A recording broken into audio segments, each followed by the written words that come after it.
watching, I will be showing you roughly how I did this and how I got it working and got everything looking like it is now. It won't be super in-depth, but it's just, you know, a little bit of a step-by-step on how I did it.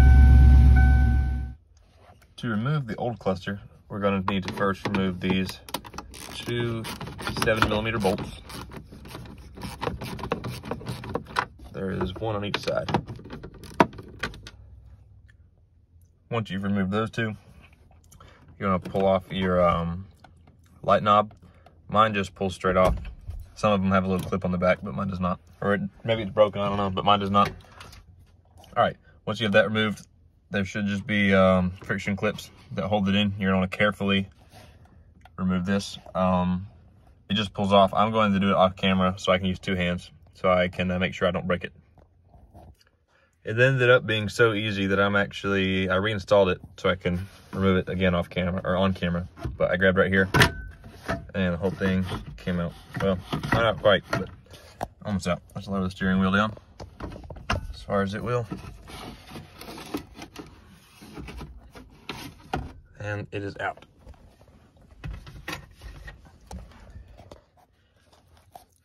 All right, next you have 4 7mm bolts again.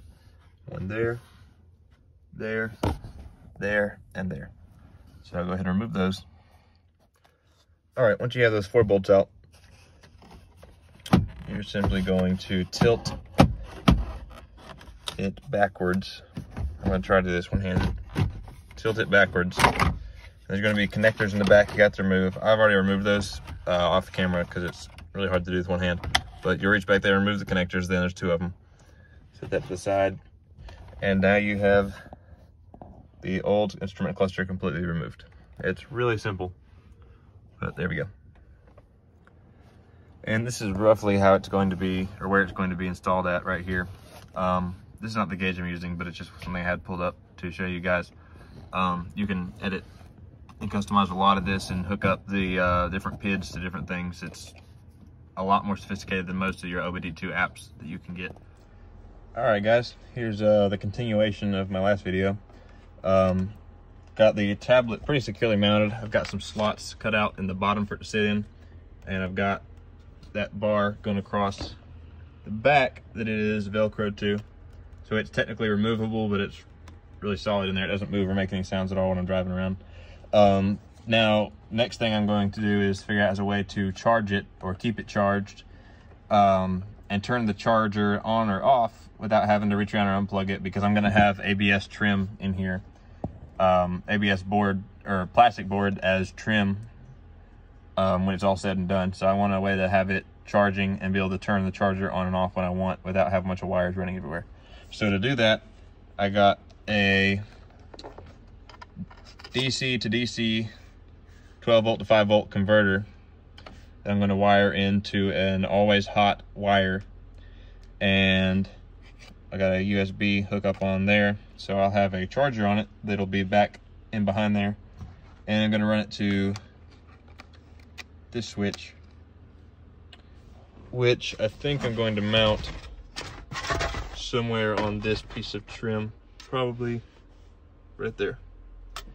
That's what the plan is anyway. But yeah, I gotta find out some wires that I can hook it up to that are always hot. So I can basically decide with this switch when I want it to charge and when I don't.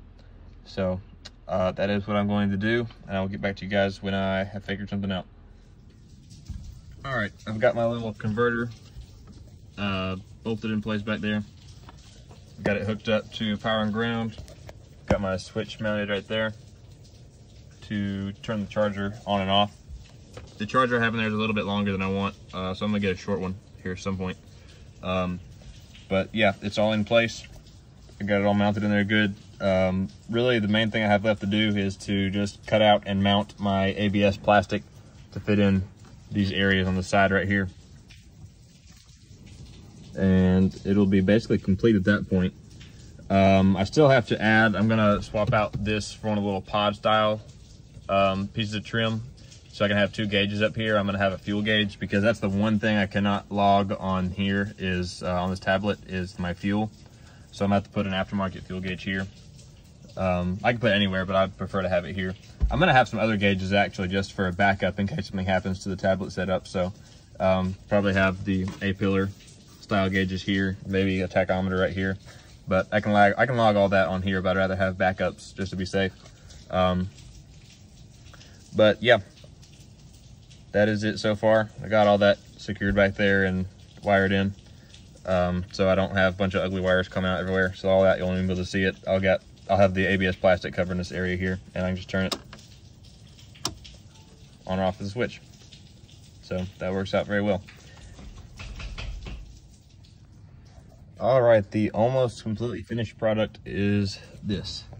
We got the ABS plastic sheet trimmed up and installed. Looks much better now. I've got a switch right here, so I am able to choose whether it's charging or not. You can hear it turn on because it's charging. So I got that switch mounted in there.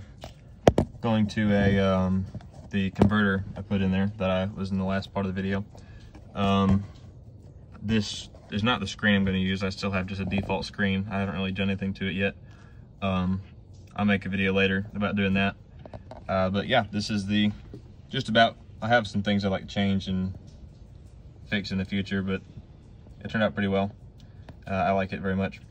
So I'll start it up and show you guys everything working real quick.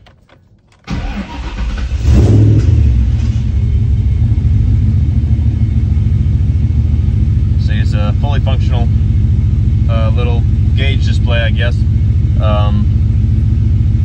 I'm going to have backup gauges that are actual, I guess, analog gauges in different places here, and I'll make videos about installing those. But it's just a cool little updated piece. You can pull up maps.